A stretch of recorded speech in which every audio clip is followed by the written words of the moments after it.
ঋণের সমস্ত কিস্তি পরিশোধ করার পরেও মিলছে না নো অবজেকশন সার্টিফিকেট, বরং দাবি করা হচ্ছে ঋণের টাকা এখনো বাকি। এই অভিযোগে সোমবার মাথাভাঙা শহরের পঞ্চানন মোড় সংলগ্ন একটি বেসরকারি ঋণ প্রদানকারী সংস্থার অফিসের সামনে বিক্ষোভে সামিল হলেন একাধিক গ্রাহক।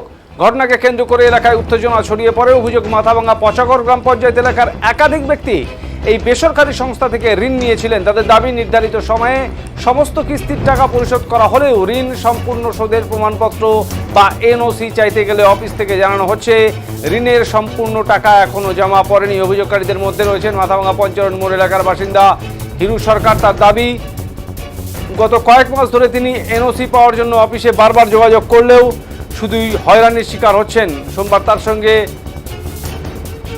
সমস্যায় পড়া আরও বহু গ্রাহক অফিসের সামনে জড়ো হয়ে বিক্ষোভে সামিল হন। বিক্ষোভকারীদের অভিযোগ, তাদের কাছ থেকে ঋণের সমস্ত টাকা আদায় করা হলেও বকেয়া দেখিয়ে এনওসি আটকে রাখা হচ্ছে। বিষয়টি নিয়ে অফিসের ম্যানেজারের সঙ্গে যোগাযোগের চেষ্টা করা হলেও একাধিকবার ফোন করা সত্ত্বেও তিনি ফোন ধরেননি।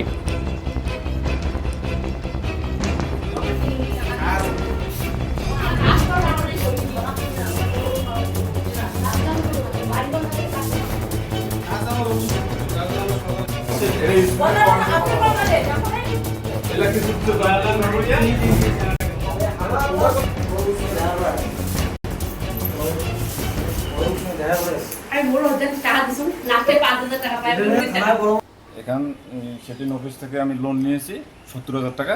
নেওয়ার পরে আমি কিস্তি চালাকালীন তারপরে আমি শেষে 7,918 টাকা, সেই 18 টাকা আমি অফিসে গিয়ে আমি জমা করতে আসি যে আমি ক্লোজ করে দেবো। এবার ক্লোজ করে দেওয়ার অফিসে আসার পরে আমি জানতে পারি আমার লোন এখানে টাকা জমা করেননি। যিনি আমার বাড়িতে থেকে টাকা নিয়ে আসেন উনি জমা করেননি। এবার পরে আমি জানতে পারি যে এখানে আমার ডিউ আছে 17,800 কত জন, 18,000 মতোই। তো আমাকে এখন এনওসি চাচ্ছি, এনওসি দিচ্ছি না। আমি গত 7-8 মাস ধরে আমি শুধু আসছি আর যাচ্ছি, কত আবেদন করছি, কমপ্লেনও করেছি, তো আমার কাজ এখনও সফল হয়নি। আমি চাই যে আমার কাজ সফল হোক। আমার যা ডিউ ছিল আমি পুরো ক্লিয়ার করে দিয়েছি, আমার পুরো ক্লিয়ার করে দেওয়া হয়ে গেছে, কিন্তু আমাকে এখনও দেওয়া হচ্ছে না। আমার আপনাদের কাছে, সবার কাছে, আপনাদের কাছে নিবেদন এটাই যে আমার কাজ সফল হোক, আমার কোনো সিভিল জনের ডিউ না থাকে, খারাপ না থাকে, আমি অন্য কোনো জায়গায় গিয়ে আমি লোন নিতে পারি। এটা গ্রুপের লোন ছিল। গ্রুপের লোন ছিল, মানে এই যে টাকাটা আপনারা কীভাবে দিতেন? আমাদের বাড়িতে যাইতো 15 দিন পর পর কিস্তি নিতে অফিসের লোক। মানে তখন কি কোনো রসিদ টসিদ দিত? রসিদ দিত না।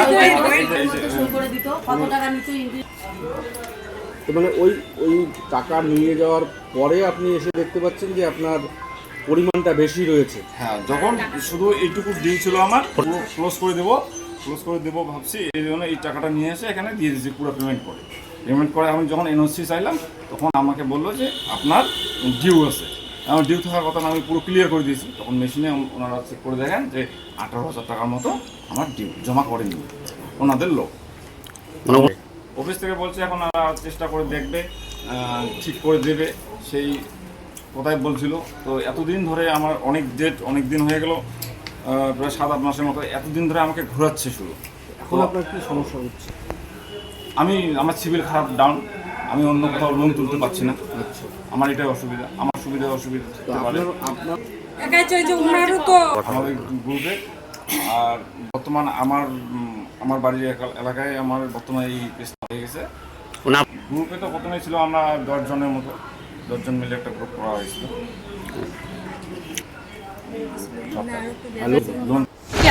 আমাদের বাড়িতে এসে লোন নিতে, তারপরে আমার লোনটা পুরোটা শোধ হয়ে গেছে। তারপরে সুদের টাকা পায়, বলছি দিদি তোমার সুদের টাকা 5,000 হয়ে গেছে, 5,000 বলতে আমি 1,000 টাকা দিয়েছিলাম। দিদি 1,000 টাকা একদিন কিস্তি নিয়ে আসি, তারপর আবার আমরা লোন শোধ করি নাকি বন্ধন নেব। এখন বন্ধনে বলে দিদি তোমাদের সিভিল ডাউন আছে, লোনটা শোধ করতে হবে, তারপর তোমাদের লোন পাবা। তারপরে সেটিং অফিসে আসলে মাসিক এখন শুনি 5,000 টাকা, আমি জানি 4,000 টাকা আমার আছে। তারপর আমার অত পরে কিছু করি নেই, তারপর 5,000 টাকাই দিয়েছি, তাহলে বন্ধন দেয় না। তারপরে দিয়ে আসি, দিয়ে তারপরে রেখেছি। মানে টাকা দিতে হয়েছে লোন শোধের জন্য? টাকা দেওয়ার পরে বলে সুদ দিতে হবে, সুদ দেয়নি। মানে এরকম হয়েছে? প্রতারণা করা হচ্ছে।